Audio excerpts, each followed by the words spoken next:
সুপ্রিয় দর্শক ও সুধী, আসসালামু আলাইকুম, শুভ সকাল। সবাইকে অনেক অনেক শুভেচ্ছা এবং আমন্ত্রণ জানাচ্ছি বাংলা ভিশনের সরাসরি স্বাস্থ্য বিষয়ক সম্প্রচার মেডিনোভা ভালো থাকা অনুষ্ঠানটিতে। দর্শক, বুক ভরে শ্বাস নিতে পারা বা শ্বাস নেওয়ার সময় কোনো ধরনের কোনো অসুবিধা ফিল না করা কিন্তু একটা ব্লেসিংয়ের মতো, আশীর্বাদের মতো। আমরা মনে করি এটার মাধ্যম দিয়ে কিন্তু আমরা মনে করি আমাদের জীবন চলছে এবং আমরা বেঁচে আছি, যে আমরা শ্বাস নিতে পারছি, শ্বাস প্রশ্বাস ভালো আছে এবং সুন্দরভাবে অক্সিজেন নিচ্ছি, বডিটা রান করছে এবং ফিজিওলজিক্যাল প্রসেসগুলো চলছে। এটা কিন্তু আমাদের শুধুমাত্র আমাদের মনে করা না, বিষয়টা কিন্তু আসলেই তাই। কিন্তু যখন এই শ্বাস প্রশ্বাসের মধ্যে নানা ধরনের সমস্যা হয়, অনেকের ইভেন দেখা যায় যে কাশি হচ্ছে লম্বা সময় ধরে, বা শ্বাস নিতে পারছে না, বা লাঙে কোন ধরনের কোনো প্রবলেম হয়েছে, বা অ্যাজমার সমস্যা, হাঁপানির সমস্যা, সিওপিডি, এই বিষয়গুলো যখন হয় তখন শ্বাস নিতে না পারার যে কষ্টটা, সেটা আসলে যারা সুস্থ আছেন তারা হয়তো বা বুঝতে পারবেন না, কিন্তু যাদের সমস্যাগুলো আছে তারা হয়তো বা রিলেট করতে পারবেন যে এই কষ্টগুলো যাদের থাকে তাদের কিন্তু লাইফটা লিড করা বা দৈনন্দিন জীবন যাপন করাটা কিন্তু খুবই একটা হ্যাসেল হয়ে যায়, মানে তাদের জন্য একটা আসলে স্ট্রাগল হয়ে যায় লাইফটা। তো সেই জায়গা থেকে আমরা সবসময় এই স্বাস্থ্য বিষয়ক প্রোগ্রামগুলো করছি এই জন্য যে অ্যাওয়ারনেসটা যাতে একটু বাড়ে, সচেতন হয়, যে যাদের বাসা আছে তাদের অন্য ফ্যামিলির মেম্বারদের যাতে না হয়, বা তাদেরকে দেখেও যাতে আমরা আগে থেকেই প্রিভেন্টিভ মেজারগুলো নিতে পারি, বা যাদের হয়ে গিয়েছে তাদেরকে আমরা আসলে কি আরও একটু ভালো রাখতে পারি কিনা, তাদের অবস্থা যেটা আছে সেখান থেকে একটু ভালো অবস্থায় নিয়ে যেতে পারি কিনা, এই বিষয়গুলো কিন্তু জানা আমাদের সবার জন্যই জরুরি। কারণ সচেতনতা আস্তে আস্তে বাড়ছে, আমরা অনেক কিছু দিয়ে কিন্তু এখন অনেক এগিয়ে আছি। সো এই জিনিসগুলো থেকে যদি আমরা আরও এগিয়ে যাই, আমার মনে হয় যে ফ্যামিলি মেম্বারদেরকে কিন্তু আমরা আরও ভালো রাখতে পারবো। তো সেই জায়গাতে সঠিক চিকিৎসাটা আসলে কোথায় নিতে হবে, কিভাবে নিতে হবে, সেগুলো কিন্তু আপনাদেরকে জানানোর জন্য আমাদের আজকের আয়োজন। আমরা আজকের বিষয়টিকে সাজিয়েছি হাঁপানি প্রতিরোধ এবং তার চিকিৎসা দিয়ে, এবং এই বিষয়টি নিয়ে কথা বলবার জন্য আমাদের সাথে আজকে স্টুডিওতে উপস্থিত আছেন doctor SM. Abdullah Al Mamun, senior consultant and coordinator, respiratory medicine বিভাগ, এভার কেয়ার হসপিটাল। দর্শক, আমাদের আজকের অনুষ্ঠানটি সরাসরি সম্প্রচার করা হচ্ছে। আপনারা চাইলে অ্যাজমা বা হাঁপানি সংক্রান্ত যে কোনো সমস্যার বা শ্বাসতন্ত্রের যে কোনো সমস্যার জন্য আপনারা সরাসরি ফোন করে কথা বলতে পারবেন আমাদের আজকে বিশেষজ্ঞ ডাক্তারের সাথে, আমাদের স্ক্রলে দেখানো নাম্বার, এবং সেই সাথে ফেসবুক থেকে প্রোগ্রামটি আপনারা সরাসরি দেখতে পারবেন www.facebook.com/banglavision এই লিঙ্কটিতে যে। চলুন দর্শক, আজকে আলোচনা শুরু করা যায়। স্যারকে অনেক ধন্যবাদ জানাচ্ছি আমাদের সাথে আজকে স্টুডিওতে এসে জয়েন করার জন্য। ধন্যবাদ মলি আপনাকে, এবং আপনার মাধ্যমে আমি শুভেচ্ছা জানাচ্ছি আমাদের বাংলা ভিশনের দর্শক শ্রোতাকে। স্যার, যেই বিষয়টি শুরুতে বলছিলাম কি, যে এই যে ঠিকভাবে শ্বাস নিতে পারাটা কিন্তু একটা আশীর্বাদের মতো, এবং যারা সব প্রবলেম ফেস করে না তারা ছাড়া কিন্তু অন্য কেউ বলতে পারবে না যে সে কিসের মধ্যে দিয়ে এবং কি কষ্টের মধ্যে দিয়ে যাচ্ছে। তো সেই কষ্ট কিছুটাও যদি আমাদের এই আলোচনার মধ্যে দিয়ে আমরা লাঘব করতে পারি বা কমাতে পারি, আমার মনে হয় আমরা আসলে তাহলে একটা সাকসেসফুল স্টেপ নিতে পারলাম। তো সেই জায়গা থেকে প্রথমে একটু স্যার জিজ্ঞেস করি, যেহেতু 6ই মে আমরা জানি যে ওয়ার্ল্ড অ্যাজমা ডে, বিশ্ব হাঁপানি দিবস বা বিশ্ব অ্যাজমা দিবস পালন করা হয়েছে, এবং সেটার জন্য কিন্তু আমরা শুধু ওই দিবসটাই পালন করি না, সেটা রিলেটেড অনেক কিছুই কিন্তু আমরা পরবর্তী পুরো বছর জুড়ে করতে থাকি, যে এই ব্যাপারগুলো ইনিশিয়েটিভ নেওয়া হয়েছিল, এগুলো ইনিশিয়েটিভ আমরা কিন্তু সাকসেসফুলি করতে থাকি। তার মধ্যে যদি স্যার আমাদের সাথে একটু শেয়ার করেন, আমি শুরুতেই বলতে চাচ্ছি যে এবার যে থিম ছিল, এই থিমটি কি বা প্রতিপাদ্য বিষয়টি কি ছিল, এবং কেন এই প্রতিপাদ্য বিষয়টিতে আমরা আসলে জোর দিচ্ছি, আমাদের দেশে আসলে কতটুকু কার্যকর এটা? সারা পৃথিবী জুড়ে প্রায় 30 কোটির বেশি মানুষের একটা পরিবার অ্যাজমা পেশেন্টদেরকে নিয়ে। আমি এদের একটা পরিবারই বলি, কারণ এটা এই পেশেন্টগুলোর যে কষ্ট দুঃখ এবং তাদের যে জীবন একজনের সাথে শেয়ার করার মতো, এবং তারা এই কষ্টগুলো যেন ভোগ না করে, যেমন অন্যজনের একজন যেমন হেল্প করতে পারে, একজনের এক্সপিরিয়েন্স আরেকজনকে হেল্প করতে পারে। এবং বিশেষ করে এবারের যে থিম, যেটা নিয়ে আপনি বলেছেন যে বিশেষ খুব একটা গুরুত্বপূর্ণ থিম ছিল গত 25 বছরের মধ্যে আমার চোখে পড়া থিমগুলোর মধ্যে এটাই সবচেয়ে বেস্ট মনে হয়, যেটা হলো make the inhaler medication accessible to all. কারণ আমরা আমাদের শরীরের যতগুলো অর্গান আছে, হার্ট, কিডনি, লিভার, ব্রেন, প্রত্যেকটা যে কোনোভাবে অসুস্থ হলে সেটার জন্য আমাদেরকে যে ওষুধ গ্রহণ করতে হয়, সেটা আমরা tablet, capsule, syrup, injection, substitute বিভিন্ন নিয়ে থাকি। কিন্তু একমাত্র এই ফুসফুসের অসুখেই এটা সম্ভব যে ওষুধগুলোকে আমরা সরাসরি ফুসফুসে পৌঁছাইতে পারি, যদি আমরা ইনহেলেশনের মাধ্যমে ওষুধগুলোকে নিতে পারি। ইনহেলার টেকনিকটাকে আমরা যদি রপ্ত করতে পারি, আমরা যদি স্মার্টলি এগুলোকে ব্যবহার করতে পারি, তাহলে কিন্তু ইনহেলার মেডিকেশনগুলো শুধু ইনহেলার মেডিকেশন দিয়েই অ্যাজমা রোগটাকে প্রতিরোধ করা সম্ভব। এবং যখন এটা কন্ট্রোলে বাইরে চলে যাবে, তখন এটাকে রেস্কিউ করাও সম্ভব। দুটোই কিন্তু মেডিকেশন আমরা এই ইনহেলার মাধ্যমেই নিতে পারি, সিস্টেমিক মেডিকেশনের কোনো প্রয়োজন হয় না। আমরা জানি যে কোনো সিস্টেমিক মেডিকেশন যেগুলো আমরা ওরাল ফর্মে নিই, ট্যাবলেট, ক্যাপসুল, সিরাপ অথবা ইঞ্জেকশন ফর্মে বা সাপোজিট ফর্মে, সেটা আমাদের বায়োঅ্যাভেলেবিলিটির মাধ্যমে সারা শরীরের প্রত্যেকটা সেলে 37 ট্রিলিয়ন সেলে চলে যায়। যেখানে আমাদের প্রয়োজন সেখানে কাজ করছে, বাকিটা সাইড এফেক্ট করার পরে এক্সক্রিশন হয়ে যায়। ফলে আমাদের কোনো না কোনোভাবে প্রত্যেকটা ওষুধে একটা আমার পার্শ্ব প্রতিক্রিয়ার সম্ভাবনা থাকে। ইনহেলার মেডিকেশনগুলো গড গিফটেড একটা সিস্টেম আমাদেরকে আল্লাহ তাআলা আমাদের দিয়েছে, যেটা আমরা এটার মাধ্যমেই নিতে পারি, শুধুমাত্র শ্বাসনালীতে, অন্য কোথাও শরীরের কোনো অংশ এটাকে বুঝতেই পারবে না, এর কোনো ইফেক্টও তাদের উপর যাবে না। So this is the best opportunity for the respiratory medication. এই আমার আর অ্যাজমা যেহেতু একটা খুব কমন ডিজিজ, কমন একটা কন্ডিশন, আমি ডিজিজ না বলে এটাকে কন্ডিশন বলতে বেশি আগ্রহ বোধ করি, কন্ডিশন, এবং এটা একটা সারা পৃথিবীতে 30 কোটির বেশি, আমাদের বাংলাদেশে মোর দেন 1 crore পিপল আছে যারা অ্যাজমা রোগে কোনো না কোনোভাবে ভোগে থাকে। এবং এই পেশেন্টগুলো একসময় অনেক কষ্ট বেশি ভোগ করতে হতো যখন ওষুধপত্রের অনেক কমতি ছিল, সেগুলো ব্যবহার সম্বন্ধে মানুষের ধারণা ছিল না, অনেকে মারা যেত। কিন্তু বর্তমানে এত মেডিকেশনগুলো আসছে এবং সচেতনতা বারবার আমরা এত মিডিয়ার মাধ্যমে প্রতি বছর একবার তো করছি, তাছাড়া প্রতিনিয়ত আমরা আমাদের পেশেন্টদেরকে এই ব্যাপারগুলো সচেতন করছি, বিভিন্ন ইউটিউবে প্রোগ্রাম বা বিভিন্ন সোশ্যাল মিডিয়া, এমনকি আমাদের চেম্বারে যারা ফিজিশিয়ান তারা তাদের পেশেন্টদেরকে প্রিভেন্টিভ অ্যাজমা এডুকেশন, আমরা মেইনলি অ্যাজমা এডুকেশন একটা ইম্পর্টেন্ট থিং, অ্যাজমা ম্যানেজমেন্ট, সেটা আমরা ডেলিভার করছি। এবং এগুলোর মাধ্যমে রোগীদেরকে এমন একটা পর্যায়ে আমরা নিয়ে আসছি যে তাদের কষ্ট ভোগ করতে হয় না, যদি তারা কেয়ারলেস না হন, একটু যদি সচেতন হন। এবং তার মধ্যে সবচেয়ে সচেতনতা বেশি প্রয়োজন এই ইনহেলার ব্যবহারগুলোকে নিয়ে। এই জন্য ইনহেলার ব্যবহারের ক্ষেত্রে দুটো জিনিস, একটা হচ্ছে যেমন ম্যাক্স অ্যাক্সেসিবল টল, সকলের কাছে যেন এটা পৌঁছাতে পারে, সহজলভ্য করা দামের দিক থেকে, এবং ইজিলি সব গ্রামে গঞ্জে এবং প্রত্যন্ত অঞ্চলে যেন যেতে পারে সেটা। দ্বিতীয়ত, এটা শুধু হাতে দিয়ে দিলেই হলো না, যেমন ট্যাবলেট, ক্যাপসুল, সিরাপ খেলেই পেটে চলে যায়, এটা তো শেখার কোনো টেকনিক্যাল কোনো ব্যাপার নেই। কিন্তু ইনহেলার মাত্রই একটা টেকনিক্যাল ব্যাপার। যে লিখবে তাকে এই ব্যাপারে 100% কনফিডেন্ট হতে হবে, তাকে বুঝতে হবে how to use the inhaler, এবং রোগী মাত্রই যে ভুল করবে এটাও তাকে মনে প্রাণে বিশ্বাস করবে, কারণ রোগী নিজে থেকে কখনোই বলবে না যে আমাকে দেখিয়ে দেন, এবং ডাক্তারকে ইম্পোজ করে তাকে শেখাতে হবে সেই জন্য সহজে ইনহেলারটা নিতে পারে, ওষুধটা যেন শ্বাসনালীতে পর্যন্ত পৌঁছাতে পারে, এটা ইনশিওর করা, এটা অবজার্ভ করা এবং পরবর্তী ফলোআপে দেখা। এটা যদি আমরা ফিজিশিয়ানরা সবাই যদি সচেতন হই এবং দেখি, এবং এই ইনহেলারগুলোকে সকল লেভেলের লোকের কাছে সহজলভ্য করি দামের দিক থেকেও, তাহলে কিন্তু আমরা সারা পৃথিবীর 30 কোটি মানুষের অ্যাজমা কন্ট্রোলটা একবারে হাটের মুঠোয় চলে আসতে পারবো। এখানে একটা প্রশ্ন থাকছে যে এই যে আমরা অ্যাজমার কথাটা বলছি, এখানে দুটি বিষয় জানার, একটা হচ্ছে যে এটা কি ফ্যামিলিতে রান করে কিনা বা জেনেটিক আছে কিনা, আর আরেকটা হচ্ছে যে কন্টামিনেটেড হয় কিনা বা অনেক সময় ছোঁয়াচে বলি যে একজনের কাছ থেকে আরেকজন হচ্ছে। এখানে দুটি বিষয় যদি আমাদের সাথে একটু স্যার ক্লিয়ার করেন। খুবই গুরুত্বপূর্ণ একটা প্রশ্ন, কারণ এটা নিয়ে মানুষের মধ্যে কনফিউশন থাকে যে একটা কারো হলো, যেমন হাজব্যান্ডের মেয়েদের বিয়ের ক্ষেত্রে অনেক সময় এটা একটা বাধা হয়ে দাঁড়ায় যে মেয়ে ওর থাকলে তার থেকে হাজব্যান্ড হয়ে যাবে, তা না। তবে এটা জিনিস প্রথম যে কথাটা বলেছিলেন যেটা হলো ফ্যামিলিয়াল বা বংশ পরম্পরা, এটা আসে এবং এটা এবং ধ্রুব সত্য এবং এটা সায়েন্টিফিক্যালি প্রুভড, এবং আমরা মোর দেন 90% ক্ষেত্রে আমরা এটা পেয়ে থাকি যে যদি মা বাবার মধ্যে যে কোনো একজনের থাকে তাহলে তার সন্তানদের মধ্যে 50%-এর মধ্যে আমরা সিমটোমেটিক পাই।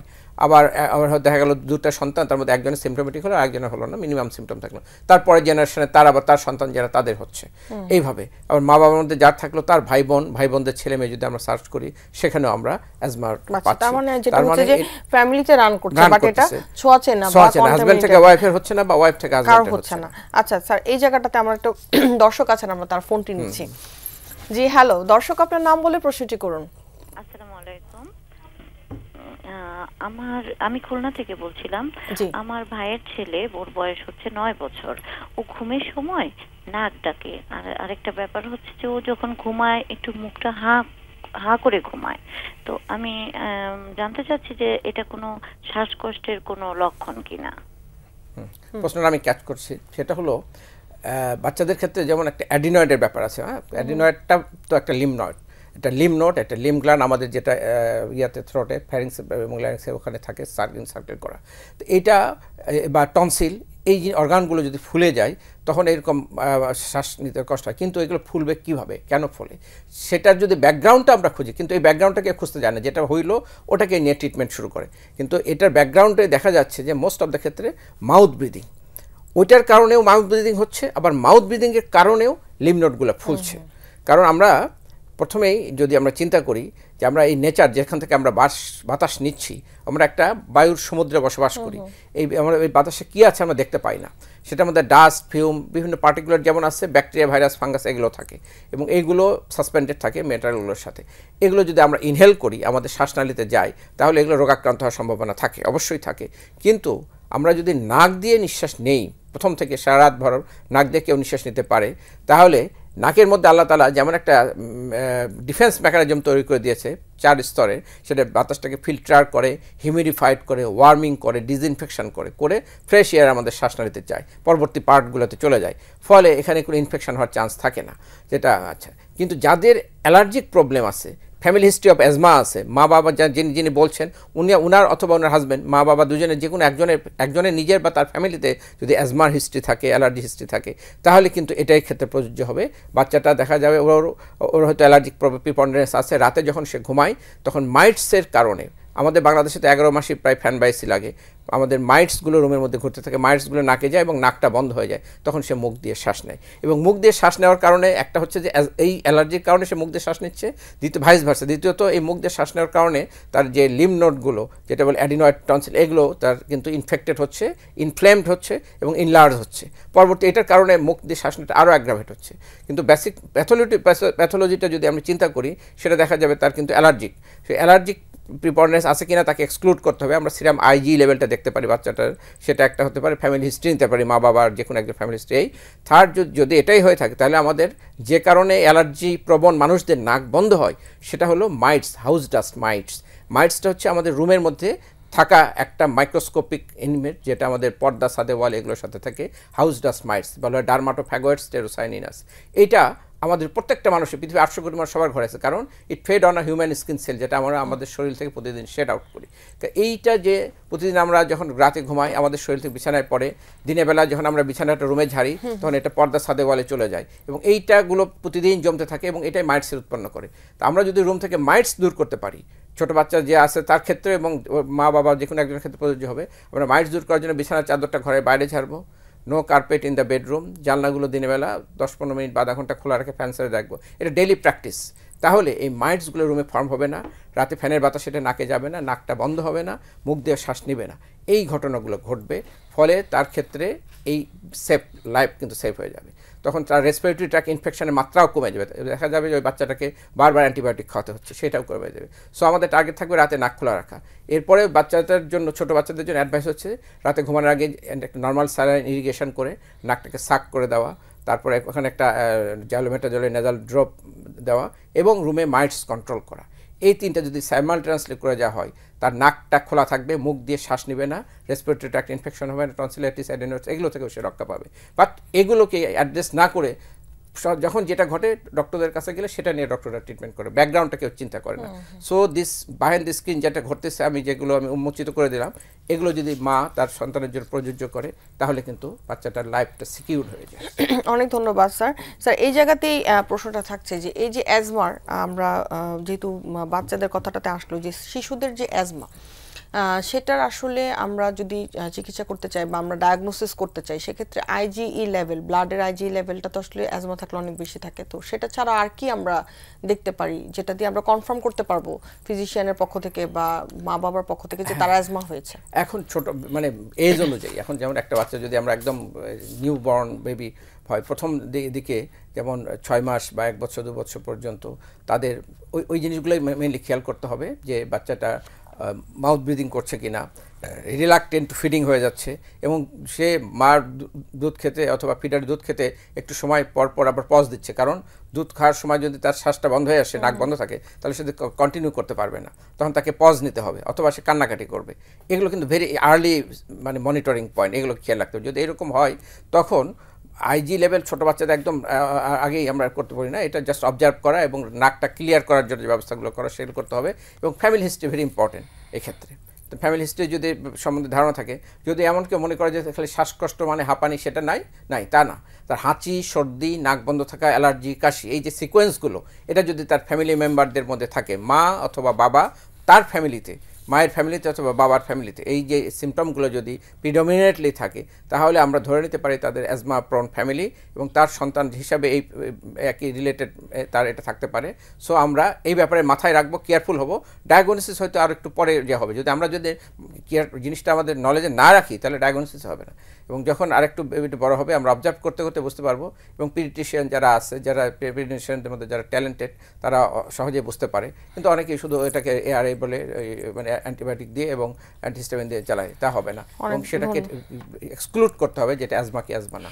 অনেক ধন্যবাদ স্যার। এখানে একটা প্রশ্ন আছে যে সেটা হচ্ছে যে অ্যাজমার ক্ষেত্রে অনেক সময় প্রশ্ন থাকে যারা বাচ্চার বাবা মা আছেন, প্যারেন্টসরা বা যাদের বড়দের আছে, যে তারা ফিজিক্যাল অ্যাক্টিভিটিগুলো করতে পারবে কিনা। ফিজিক্যাল অ্যাক্টিভিটি বলতে তারা শারীরিক ব্যায়ামগুলো বা জিম করতে পারবে কিনা বা এক্সারসাইজ করতে পারবে কিনা। অনেক সময় বাচ্চারা খেলাধুলা করে, বিভিন্ন ধরনের গেমিংয়ে পার্টিসিপেশন নেয়, তো এগুলো কি তারা করতে পারবে কিনা অ্যাজমাতে, যারা অ্যাজমা আছে? ওকে, অ্যাজমা মধ্যে যারা অ্যাজমার পেশেন্ট তাদের একটা গ্রুপ, আমরা যদি 5টা ভাগে অ্যাজমা বের করি, তার মধ্যে একটা হলো যে exercise induce asthma, cup variant asthma, pregnancy induce asthma, drug induce asthma, allergen induce, এবং একটা হচ্ছে এক্সারসাইজ ইনডিউস অ্যাজমা। তো এটা যেটা ইন্ডাকশন করে বা আমরা এটাকে প্রভোকেটিং ফ্যাক্টর বলতে পারি, সেটা হলে এটা এক গ্রুপ অফ পিপুলের এরকম থাকতে পারে। অ্যাজমা পেশেন্টদের 1/5 বা তারও কম এরকম এক্সারসাইজ ইনডিউস অ্যাজমা থাকে। এটা ছাড়া বাকি যাদের এক্সারসাইজ ইনডিউস অ্যাজমা, তারা তো ইজিলি সকল ধরনের এক্সারসাইজ করতে পারবে। তো তাদের জন্য খুব বেশি স্ট্রেনুয়াস এক্সারসাইজ আমরা অ্যাভয়েড করতে বলি। Swimming, cycling, walking, this are the good for the asthma patient. এমনকি যারা অ্যাথলেটস, তারাও, তাদের ক্ষেত্রে কোনো এম্বার্গো নেই। তারা যদি জানে যে আমার অ্যাজমা, জানা থাকতে হবে সে অ্যাজমার পেশেন্ট, সে প্রুভ করতে হবে is a patient of asthma.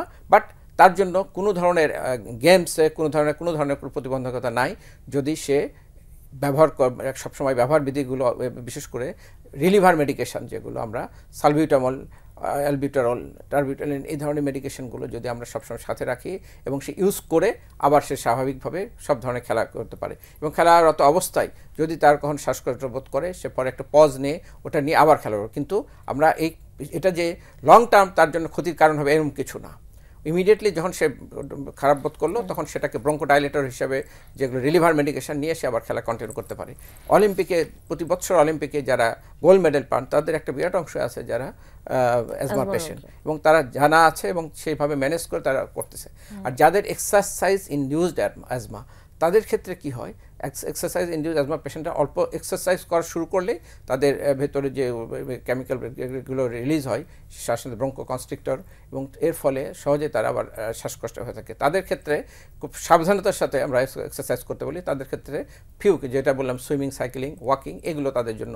এছাড়া এর চেয়ে ভারী কোনো এক্সারসাইজ তারা বা অ্যাথলেটস হওয়া বা জিম করা, তাদের জন্য একটু প্রোহিবিটেড আছে। তবে এর মধ্যেও যে কথা হলো যে তারা যদি কন্ট্রোলে রাখতে পারে, ফুললি কন্ট্রোল থাকে with preventer medication, steroid and bronchodilator combination steroid দিয়ে যদি সে নিজেকে কন্ট্রোলে রাখতে পারে এবং রিলিভারটা সাথে রাখে, তাহলে কিন্তু সে এক্সারসাইজ করতে পারবে। অনেক ধন্যবাদ স্যার। এখানে আরও একটা প্রশ্ন থাকে যে অ্যাজমাতে আমরা যে ইনহেলারের কথা বলছি, এবং আমাদের কিন্তু এবার ওয়ার্ল্ড অ্যাজমা ডে বা এই যে অ্যাজমা রিলেটেড বিভিন্ন কথাগুলো বলি, ইনহেলার কিন্তু অ্যাজমার সাথে সম্পর্কিত। কিন্তু এখানে প্রশ্নটা হচ্ছে যে অ্যাজমাতে কি মানে ইনহেলার না নিয়ে শুধুমাত্র মুখের ওষুধ খাওয়া সম্ভব কিনা, আর মুখের ওষুধ বা অ্যাজমার ইনহেলারের মধ্যে কোনটা আসলে বেশি কার্যকর? আচ্ছা, গুড। দুটোকে আমরা কম্পেয়ার করি, ওষুধ দুভাবেই দেওয়া সম্ভব। হ্যাঁ, একটা হলো দুটার ইম্প্যাক্টটা দুই রকমের হবে। যেটা আমি বলি যে সাধারণত একটা উপমা সহযোগে বলি, আমরা যদি আমাদের আমাদের যে শরীরে বিভিন্ন অর্গান আছে, তার মধ্যে বিভিন্ন অর্গানের মধ্যে কিডনি একটা ইম্পর্টেন্ট অর্গান, লিভার একটা ইম্পর্টেন্ট অর্গান, হার্ট, ব্রেন, এগুলো। কিডনি এবং লিভার এই দুটা কিন্তু বিভিন্ন ধরনের মেডিকেশনে বেশি ধরনের এফেক্টেড হয়। যে কোনো ধরনের কেমিক্যাল ইনগ্রেডিয়েন্ট এই দুটোর মাধ্যমে পাস করে থাকে। সেই জন্য আমরা যদি সিস্টেমিক মেডিকেশন যেগুলো নিচ্ছি, সেগুলো আমাদেরকে মাত্রা নির্ধারণ করে এবং নির্দিষ্ট ডোজের মাধ্যমে আমাদেরকে নিতে হয়। আমরা অ্যাজমার ক্ষেত্রে যে মেডিকেশনগুলো, তার মধ্যে যেমন স্টেরয়েড আছে, ব্রঙ্কোডাইলেটর আছে, তারপরে লিকোট্রিন ইনহিবিটর আছে, লং অ্যাক্টিং, শর্ট অ্যাক্টিং, এগুলোর কিন্তু লং টার্ম ইফেক্টও যদি আমরা ওরাল ফর্মে কন্টিনিউ নিতে থাকি, আমাদের যেমন কার্ডিয়াক প্রবলেম করে, ট্যাকিকার্ডিয়া করে, এগুলো লিভার এনজাইমগুলোকে ইনডিউস করে এবং বিভিন্ন ধরনের সমস্যা হয়, এবং এটা লং টার্ম ইউজের ক্ষেত্রে অনেক সাইড ইফেক্ট আসতে পারে। এবং অ্যাজমার ক্ষেত্রেই আমরা আগে বললাম যে আমরা অন্য অর্গানগুলোতে এইভাবে ইনহেলেশনের মাধ্যমে মেডিকেশন পৌঁছানো সম্ভব না। যেহেতু অ্যাজমাটা আমাদের শ্বাসনালীর অসুখ, যেটা প্রকৃতির সাথে সম্পর্ক প্রতি মুহূর্তে, সেখানেই মাত্র এই ওষুধগুলো পৌঁছানো সম্ভব। কাজে অ্যাজমা মেডিকেশনের জন্য যদি আমরা ইনহেলগুলোকে ব্যবহার করি, এগুলো মোর সেফ এবং এটা লং টার্ম ইউজে এদের কোনো সাইড ইফেক্ট নেই। সেই জন্য আমরা অ্যাজমার ক্ষেত্রে সম্ভাব্য প্রেফার করব আমরা ইনহেলার মেডিকেশনগুলো। কিন্তু ইনহেলার মেডিকেশন যদি কোনোভাবে একজনকে না নেওয়ানো যায়, এটার জন্য একটা মিনিমাম তাদের নলেজ লাগে, এক্সপার্টাইজ লাগে, হ্যাঁ, এবং কনসাসনেস লাগে এবং কোঅর্ডিনেশন লাগে, হ্যান্ড মাউথ কোঅর্ডিনেশন। এই ক্রাইটেরিয়াগুলো ফুলফিল হলে কিন্তু একজন মানুষ ইনহেলার নিতে পারে। কিন্তু আরেকজন মুখে হা করে আর এক সেকেন্ড কেউ মুখে স্প্রে করে দিল, ইটস এ ক্রাইম অলসো। কারণ এটা তাকে নিজে তো তাকে বড় ধরনের ক্ষতি করা হচ্ছে। এটা সমস্ত ওষুধটা যে জিহ্বায় পড়ে, মুখে পড়ে, এবং মানুষ নিজেও যখন নেয়, সে যদি সচেতনতার সাথে না দেয়, তাকে যদি ডেমনস্ট্রেট না করা হয় যেভাবে নেবে, ওষুধগুলো সব জায়গায় জিহ্বায় পড়বে, তালুতে পড়বে, গালে পড়বে, ফলে শ্বাসনালীতে প্রশ্নই আসে না, 1-2% হতে গেল। ফলে দিনের পর দিন সে 25 বছর নিয়ে যাচ্ছে, কাজ করছে না। কাজ যে করছে না সে নিজেও বুঝছে না, ডক্টরের কাছে গেলে সে ওটা নিয়ে ইভ্যালুয়েট করতেছে না, বদলায় অন্য একটা দিচ্ছে, তারপর এটার সাথে এটা চালু রেখে এটার সাথে ওরাল দিচ্ছে, নেবুলাইজার ফর্মে দিচ্ছে, ইঞ্জেকশন দিচ্ছে, দিয়ে একটা জায়গা কিছু হয়ে যাচ্ছে। কিন্তু সিম্পলি এই ইনহেল মেডিকেশনগুলো সে ঠিক মতো পারছে কি পারছে না, এটা যদি একজন ডক্টর ফিজিশিয়ান তাকে যদি অবজার্ভ করে এবং দেখলো ভুল, এবং ভুলটাকে তাকে বোঝানো হলো, কারেক্ট করা হলো, এবং সে শিখে গেল, তাহলে দেখা যায় যে তার আর অন্য কোনো মেডিকেশন লাগে না। শুধু ইনহেল মেডিকেশন দিয়েই সে ফুললি কন্ট্রোল অ্যাজমা রাখতে পারে এবং লাইফ টাইম সে সিকিউরভাবে জীবনযাপন করতে পারে।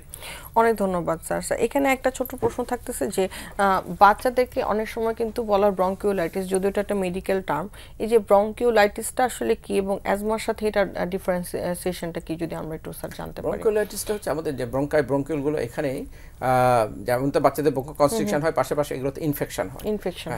ইনফেকটিভ যখন হয়, যে বাচ্চারা যেটা বললাম আমরা ছোট বাচ্চাদের শ্বাসতন্ত্রের যে ইনফেকশন, আমাদের ছোট মানুষের ক্ষেত্রে, ছোট বাচ্চা এবং একদম বয়স্ক মানুষের দুই ক্ষেত্রে কিন্তু ইমিউনিটি কম থাকে। ছোট বাচ্চাদের ক্ষেত্রে যেমন ইমিউনিটি ডেভেলপ হতে একটা সময় লাগে, ছোট একদম আর্লি যারা এজ 2, 3, 4, 5 এবং ইমিউনিটিটা কম থাকে, এবং মানুষ যখন 60 and above 65 হয় তাদের ইমিউনিটি কম থাকে। এই মাঝখানে যে এজের তাদের ইমিউনিটি এনাফ থাকে টু প্রিভেন্ট দ্য ইনফেকশন। কিন্তু এই ছোট বাচ্চাগুলো যেহেতু ভালনারেবল, প্লাস এই বাচ্চাগুলোর কমন একটা টেন্ডেন্সি আছে মাউথ ব্রিদিং করা, নাক বন্ধ হয়ে যাওয়া, রাতে মুখ দিয়ে শ্বাস নেওয়া, ফলে সহজে তাদের ইনফেকশন হয়, এবং ইনফেকশনের কারণে ভাইরাল এবং ব্যাকটেরিয়াল ইনফেকশনের কারণে ইনফেকশন হয়ে তাদের ব্রঙ্কিওলাইটিসগুলো ডেভেলপ করে। এটা এদের ক্ষেত্রে অ্যান্টিবায়োটিক তখন অবশ্যই লাগবে, এবং তার নাকটা খোলা রাখা এনশিওর করতে হবে, ব্রঙ্কোডাইলেটর দিতে হবে। স্টেরয়েডের সাধারণত প্রয়োজন এখানে নাও হতে পারে। এবং যাদের বারবার ব্রঙ্কিওলাইটিস হচ্ছে এরকম, তাদের কি আসলে পরবর্তীতে অ্যাজমা হয় কিনা? না, ব্রঙ্কিওলাইটিস হচ্ছে তাদের অ্যাজমা তো তাদের আছেই সাথে, যাদের অ্যাজমা থাকে তাদের কমনলি ব্রঙ্কিওলাইটিস হয়, আর যাদের ব্রঙ্কিওলাইটিস হচ্ছে সেখান থেকে অ্যাজমা হওয়ার সুযোগ নেই, কম থাকে। আচ্ছা, আমরা আমাদের আলোচনাতে আরও কিছু গুরুত্বপূর্ণ বিষয় আছে, তার আগে একটা ফোন নিচ্ছি। ফোন আসার পর আমরা বিরতির পরে এসে ফোনের অ্যান্সারটা দিব। জি হ্যালো দর্শক, আপনার নাম বলে প্রশ্নটি করুন। আসসালামু আলাইকুম, আমি শাহিন বলছিলাম। জি আমরা শুনতে পাচ্ছি শাহিন, জি আপনার প্রশ্নটি করুন। জি আমার ছেলের বয়স হচ্ছে 8 বছর 8 মাস। আমার ছেলেটা আপনার পিজিতে ডাক্তার দেখিয়েছি, অনেক 1 বছর যাবত কাশি, অনেক কাশি, কাশতে কাশতে সে কফ বের হয় না, অনেক কাশি, কাশতে কাশতে সে বমি পর্যন্ত করে যায়। তো অলওয়েজ কাশ থাকে, মাঝে মধ্যে যখন বেড়ে যায় আমরা চিকিৎসকের শরণাপন্ন হই, কিন্তু চিকিৎসক যা দেয় অ্যান্টিবায়োটিক যতদিন থাকে ওই 1 সপ্তাহ একটু কাজ করে, মাঝে মধ্যে কাজ করে, মাঝে মধ্যে কাজ করে না। কিন্তু আমার প্রশ্নটা হলো যে পিজিতে অনেকগুলি টেস্ট করিয়েছি, কিন্তু কোনো কিছুই ধরা পড়তেছে না। তারা বলতেছে এনভায়রনমেন্টের সমস্যা হতে পারে, আবার কেউ বলে যে আপনার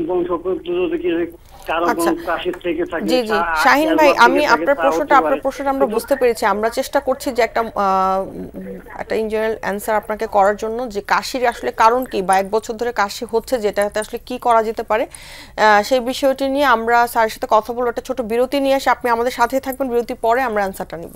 একটা ছোট্ট বিরতি নিয়ে আসছি আমরা। সুপ্রিয় দর্শক, মেডিনোভা ভালো থাকুন অনুষ্ঠানটির এই পর্যায়ে সময় হয়ে এসেছে ছোট্ট একটি বিরতিতে যাবার। বিরতির পর ফিরে আসছি, থাকবেন আমাদের সাথেই।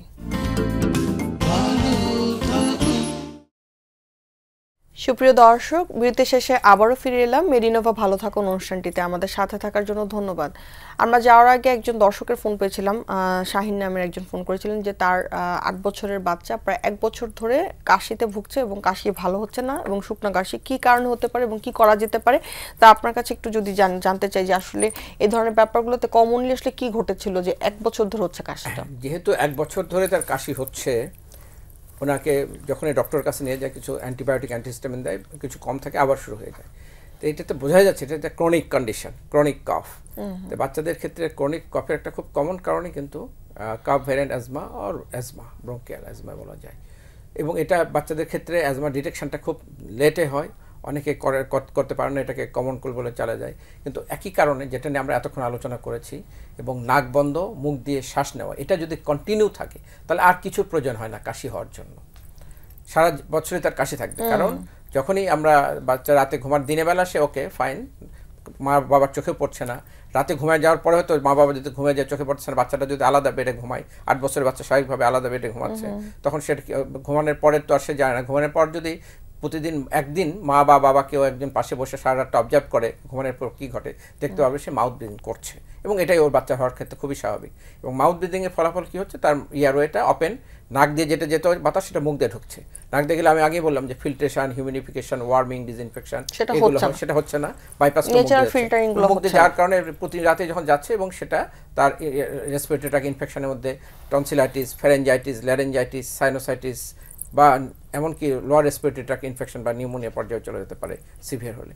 এই যে সিকোয়েন্সগুলো এটা কোনো না কোনো একটা লেগে থাকছে, এবং এগুলো যদি থাকে প্রত্যেকটাই কাশির কারণ, কাশি আর ভালো হবে না। কখন জ্বর লাগলে তখন হয়তো জ্বর আসলে মা বাবা নিয়ে গেল ডাক্তারের কাছে, অ্যান্টিবায়োটিক দিল, ভালো হয়ে গেল, কিন্তু কাশিটা হতো। আর মাউথ ব্রিদিং শুধু ওগুলোও লাগে না, মাউথ ব্রিদিং কন্টিনিউ করলে তার ইয়ারওয়ে হাইপার রেসপন্সিভনেসটা বেড়ে যায় বিভিন্ন ডাস্ট এবং অ্যালার্জেনের কারণে, এটা এবং তার কাশি হতে থাকে। সো এই বাচ্চার ক্ষেত্রেও একই জিনিস, মা বাবাকে কেয়ারফুল হতে হবে, রাতে যেন নাকটা খোলা থাকে সেটা ইনশিওর করা। আর যদি তার অ্যাজমা হিস্ট্রি থাকে ফ্যামিলিতে, মা অথবা বাবার একটু ভালো করে নিতে হবে। মা এবং বাবা দুজনই তার ফ্যামিলি সার্চ করে দেখবে যে ফ্যামিলিতে শ্বাসকষ্ট প্রয়োজন নাই, হাঁচি, সর্দি, নাক বন্ধ থাকা, অ্যালার্জি, কাশি, এই সিকোয়েন্স নিয়ে মানুষজন আছে কিনা। যদি থেকে থাকে তাহলে বাচ্চাটার ক্ষেত্রে ওটা জেনেটিক্যালি প্রিডিসপোজ হবে, এবং তার 8 বছরের বাচ্চা আইজি লেভেলটাও করতে পারে, আইজি লেভেলটা বেশি কতটুকু আছে। এই অবস্থা হয়ে গেলে তখন তাকে আমরা একটা ইনহেলার মেডিকেশন দিয়ে দিব, যেটার মধ্যে প্রিভেন্টার এবং স্টেরয়েডের কম্বিনেশন, এবং এটা রাইট ওয়েতে নেবে। সঠিকভাবে যদি নেয় তাহলে বাচ্চার ক্ষেত্রে ইনহেলার কোনো ধরনের গ্রোথে ইফেক্ট করবে না, অন্য কোনো সাইড ইফেক্ট করবে না, কিন্তু তাকে রাইট ওয়েতে, আমি আগে আলোচনা যেটা বললাম, সঠিকভাবে ইনহেলারটা নিতে হবে। এবং ইনহেলার নিলে এবং নেজাল স্প্রে ইউজ করলো রাতে, এবং রুমে মাইটস কন্ট্রোল করলো, তাহলে বাচ্চাটার কাছে থাকবে না, একদম এটা মোটামুটি স্যাঙ্গুইনভাবে বলা যায়। অনেক ধন্যবাদ স্যার। স্যার, এখানে একটা বিষয় থাকে যে অ্যাজমার বিষয়টিতে যখন আমরা কথা বলছি তখন ইনহেলার বা মেডিকেশন বা প্রিভেন্টিভ এই বিষয়গুলো ছাড়াও কিন্তু নেবুলাইজারের একটা বিষয় থাকে। তো অনেকে দেখা যায় এখন কিন্তু যে বাজারে অনেক ছোট ছোট নেবুলাইজার মেশিন বা ওই টাইপের পাওয়া যাচ্ছে, বা বাসায় কিনে রাখছে, অনেকে দোকানে দিয়ে দিচ্ছেন বা ফার্মেসিগুলোতে বা হসপিটালে গিয়ে। এখানে একটু বলার বিষয় থাকে যে নেবুলাইজারটা আসলে কখন ইন্ডিকেটেড, বা আমরা দেখা যাচ্ছে একটু কষ্ট হচ্ছে সাথে সাথে নেবুলাইজার নিয়ে ফেলছি, এখানে আসলে কতটুকু আসলে এটা যুক্তিসঙ্গত? মানে কমনলি যেন আমাদের যে প্র্যাকটিস, যেটা বাচ্চাদের ক্ষেত্রে বেশি ইউজ করা হয়ে থাকে, এবং ইল্ডারলি পিপুল যারা সিভিয়ার অ্যাকিউট অ্যাজমা অথবা পারসিস্টেন্ট অ্যাজমা আছে, ইনহেলার নিতে পারছেন না, তাদের ক্ষেত্রে নেবুলাইজার ব্যবহার করা থাকে। তো নেবুলাইজারের মধ্যে যে আমরা নেবিউলস যেগুলো দিই, যে ওষুধগুলো লিকুইড ফর্মে থাকে, সেটা আর ইনহেলারে যেটা দিই বা ট্যাবলেট ক্যাপসুল কোনো ডিফারেন্স নাই, সেম একই জিনিসই, কিন্তু ফর্মটা আলাদা, লিকুইড ফর্মে দেওয়া থাকে ওখানে। সেটা সালবিউটামল থাকতেছে, ইপ্রাট্রোপিয়াম থাকতেছে, বডিসোনাইড থাকতেছে, এইগুলো প্রিপারেশনটা থাকতেছে। এবং যখন এটাকে নেবুলাসের কাপের মধ্যে দিয়ে এটাকে জেটটাকে চালু করে দেওয়া হয়, তখন এটা একটা মিস্ট তৈরি করে। সুবিধা হচ্ছে যে একটা পেশেন্টকে ইনহেলার নিতে হলে অনেক কষ্ট করতে হয়, তাকে শিখতে হয়, প্র্যাকটিস করতে, স্মার্ট হতে হয়, এবং তার হ্যান্ড মাউথ কোঅর্ডিনেশন থাকতে হয়। এগুলো না হলে কিন্তু ইনহেলার তার ক্ষেত্রে প্রযোজ্যই না। যখন আমরা 6 বছরের বাচ্চাদের নিচে আমরা সঙ্গে ইনহেলার দিয়ে থাকি না, চেম্বার দিয়েও এটা ভালো কাজ হয়, তাদের ক্ষেত্রে নেবুলাইজার। অ্যান্ড 65 অ্যান্ড অ্যাবাভ বা 70 অ্যাবাভ, অনেকে আরও বেশি বয়স পর্যন্ত পারে যারা একটু কনসাস, কিন্তু তাদের যারা পারছে না তাদের ক্ষেত্রে কাজে আমি 3টা বি বলি আর কি, ছোটো বাচ্চা, বুড়ো আর বোকা টাইপের, যারা অ্যাডাল্ট পার্সনই কিন্তু কোনোভাবেই ল্যাক অফ তার ইন্টেলিজেন্স অথবা অন্য কোনো কারণে সে বারবার শেখানোর পরে বুঝতে পারছে না, তাদের ক্ষেত্রে আমরা নেবুলাইজারটাকে ইউজ করতে পারি। অ্যাটলিস্ট সিস্টেমিক ইভেন্ট যেগুলো ট্যাবলেট ক্যাপসুল প্রিভেন্ট করার জন্য আমরা যদি এই নেবুলাইজ ফর্মে দিই, নেবুলাইজ ফর্মে দিলে কী সুবিধা হচ্ছে, এটা একটা প্রায় 4-5 মিনিট বা 6 মিনিট ধরে আমরা নিচ্ছি, একটা মিস্ট ফর্ম হচ্ছে এবং একটা মানুষ সে বেঁচে আছে, শুধু তার কোনো ব্রিদিং ইফোর্টও তেমন নাই, তার কোনো কোঅর্ডিনেশনের প্রয়োজন নাই, শুধু সে শ্বাস নিচ্ছে বেঁচে থাকার জন্য, এই শ্বাসের সাথে ওষুধগুলো ঢুকে যাচ্ছে। কাজে কোনো এক্সপার্টাইজের প্রয়োজন হয় না, ব্রিদিং ইফোর্টের প্রয়োজন হচ্ছে না, শুধু বেঁচে থাকার জন্য যে শ্বাসটা নিচ্ছে এটার মাধ্যমেই অক্সিজেনটা মাধ্যমে এই ওষুধগুলো তার শ্বাসনালীতে চলে যাচ্ছে এবং ইফেক্টিভ হচ্ছে। কাজে যারা সিভিয়ারলি অ্যাকিউট অ্যাজমা পেশেন্ট, কোনোভাবে শ্বাস ইফোর্ট নাই, একদম এল্ডারলি পিপুল এবং pediatric lower pediatric age group, তাদের ক্ষেত্রে আমরা নেবুলাইজটাকে, কিন্তু আদারওয়াইজ যে মানুষটাকে আমি ইনহেলারও দিচ্ছি, আবার ইনজেকশন ট্যাবলেটও দিচ্ছি, আবার নেবুলাইজ দিচ্ছি, এটাকে ইরেশনাল। এটাই অনেক ক্ষেত্রে এটা আমরা পাচ্ছি যে একই সে ব্যবহার করতে, কারণ সে ইনহেলারটাই নিতে পারে না, বিধায় নিচ্ছে ইনহেলার, কাজ হচ্ছে না, সেটাকে আমাদেরকে আরেকটা মাধ্যমে আমাকে তাকে হেল্প করতে হচ্ছে, তখন নেবুলাইজার নিতে হয়। সো একই সাথে নেবুলাইজার ইনহেলার বা অন্য ওষুধ নেওয়ার কোনো প্রয়োজন নেই যদি সে নিতে পারে। আর আমরা হসপিটালে প্র্যাকটিসে সাধারণত আমরা নেবুলাইজেশনটা বেশি ব্যবহার করে থাকি, যখন পেশেন্ট হসপিটালে অ্যাডমিটই হয়, ওই ধরনের পেশেন্ট যাদের নেবুলাইজেশনের দরকার হয়। স্যার, আমরা যেহেতু এই মানে ওয়েদার একটা তারতম্য, এবং আমাদের দেশে কিন্তু ষড় ঋতুর দেশ আসলে নেই, 6টা ঋতুর এখন আর নেই, আমরা পাই শীতকাল, পাই বর্ষাকাল, পাই এবং গ্রীষ্মকাল পাই। এই যে এই সিজনাল চেঞ্জেস, এখন যে খুব গরম, এই সময়টিতে স্যার কি ধরনের প্রবলেমগুলো বেশি নিয়ে আসছে আপনার কাছে? এই অ্যাজমা ছাড়া আর কি ধরনের প্রবলেমগুলো বেশি পাচ্ছেন এখন? হ্যাঁ, এখন যেটা হলো যে আমাদের চেঞ্জ অফ ওয়েদারের সাথে সাথে ভাইরাল এক্সাজারেশন হয়, এবং একটা কমপ্লেন ইদানিং কালে সবারই পাওয়া যাচ্ছে যে আফটার কোভিড পিরিয়ডে আমরা লম্বা সময় ধরে কাশি হলে কাশিটা ভালো হতে চায় না, বা লম্বা সময় ধরে তাকে হয়তো বা এই কাশির মধ্যে দিয়ে যেতে হয়তো, এই বিষয়গুলো কি আপনারা পাচ্ছেন? যে মানুষগুলো কোভিড আক্রান্ত হয়েছিল এবং একটা পর্যায়ে এসে দেখা যাবে সেই মানুষগুলো শেষ হয়ে যাবে, নতুন জেনারেশন আসবে, কিন্তু কোভিড পিরিয়ডে যারা কোভিড প্রায় 3 বছরের মতো আমাদের এটা করতে হয়েছে, এটা কোনো না কোনো ক্লিনিক্যাল এবং সাবক্লিনিক্যাল ইনফেকশন হচ্ছে, তাদের ইমিউনোলজিক্যাল চেঞ্জ হচ্ছে, ইমিউনোমডুলেশন হচ্ছে, ফলে তাদের ইয়ারওয়ে হাইপার রেসপন্সিভনেস এবং অন্যান্য যে প্রক্রিয়াগুলো এগুলো কোনো না কোনোভাবে এটা অ্যামালগামেটেড হয়েছে এবং অ্যাবারেন্টলি কাজ করে। ফলে আমরা যে মানুষের কখনোই আগে কাশি বা শ্বাসকষ্ট ছিল না, কিন্তু দেখা গেল যে এই কোভিডের পর থেকে কোভিড হয়েছে, কোভিড থেকে সে উত্তরিত হয়েছে, কিন্তু তারপরে বিভিন্ন সময় তার কাশি হচ্ছে, এই জিনিসগুলো আমরা পাচ্ছি। এটা এখন টোটাল সায়েন্টিফিক এক্সপ্লেনেশন কেন হচ্ছে এগুলো আন্ডার রিসার্চ চলতেছে, বাট আমরা এরকম পেশেন্টগুলো পাচ্ছি। এছাড়া আর এখন যেটা বলেছেন যে সিজনাল চেঞ্জের সময় আমাদের influenza virus, respiratory syncytial virus, rhinovirus, এগুলো অ্যাক্টিভেটেড হয়, এবং ভাইরাল অ্যাক্টিভেশন হলে আমরা যাদের মধ্যে এটা তো কন্টাজিয়াস, যেমন অ্যাজমা কিন্তু কন্টাজিয়াস না, আমরা আগে বলেছি যে এটা জেনেটিক্যাল, কিন্তু এই ভাইরাল ইনফেকশনগুলো কন্টাজিয়াস, একজন থেকে একজনের ট্রান্সমিট করে। বিশেষ করে আমরা গত কয়েক মাসে দেখেছি যারা ওমরা করে আসতো, যেখানে লট অফ পিপুলের গ্যাদারিং এবং একটা এয়ারক্রাফটে সবাই আসছে, আসার পরে তারা একটা নিয়ে আসলো ইনফেকশন, সে বাসায় আসার পর বাসার অন্য মানুষের ছড়া দিল, ওই মানুষ থেকে আরেকজন হলো, এইভাবে ছড়তেছে। যে মানুষ বাচ্চারা স্কুলে সাধারণত বাচ্চারা একটু আন্ডার প্রিভিলেজ থাকে এবং আনকেয়ার থাকে, এবং বাচ্চাদের মধ্যে একজনের হলে অন্য থেকে সবার হয়ে যাচ্ছে, ও বাচ্চা স্কুল থেকে নিয়ে এসে ওটা থেকে সবার হচ্ছে। এই ধরনের রেসপিরেটরি ইনফেকশনগুলো আমরা খুব কমনলি পাই, এবং এটা হলে কাশিটা যে হয়, জ্বরটা 1-2 দিনের মধ্যে জ্বরটা চলে যায়, ভাইরাল ফিভার অটোমেটিক্যালি, ওষুধ ছাড়াও যায়, ওষুধ দিলেও যায়, 2-3 দিনের বেশি থাকে না, 199 ফিভার, অনেকে তো জ্বর মাপেও না। কিন্তু এই ভাইরাল ইনফেকশনের ফলে ইয়ারওয়ে হাইপার রেসপন্সিভনেসটা বেড়ে যায়, এবং যে কাশিটা হয় এটা সাধারণত 3 সপ্তাহের আগে যায় না। যখন আমরা বিভিন্ন ধরনের চেষ্টা করি, কফ সাপ্রেশন ইউজ করছি, আমরা কোনো অ্যান্টিহিস্টামিন, স্টেরয়েড এবং নেবুলাইজার নিচ্ছি, তাতেও দেখা যায় খুব বেশি রিমিডি হয় না, এটা প্রায় 3 সপ্তাহের মতো লেগে যায়। এটা হচ্ছে আমরা দেখতে পাচ্ছি বেশি।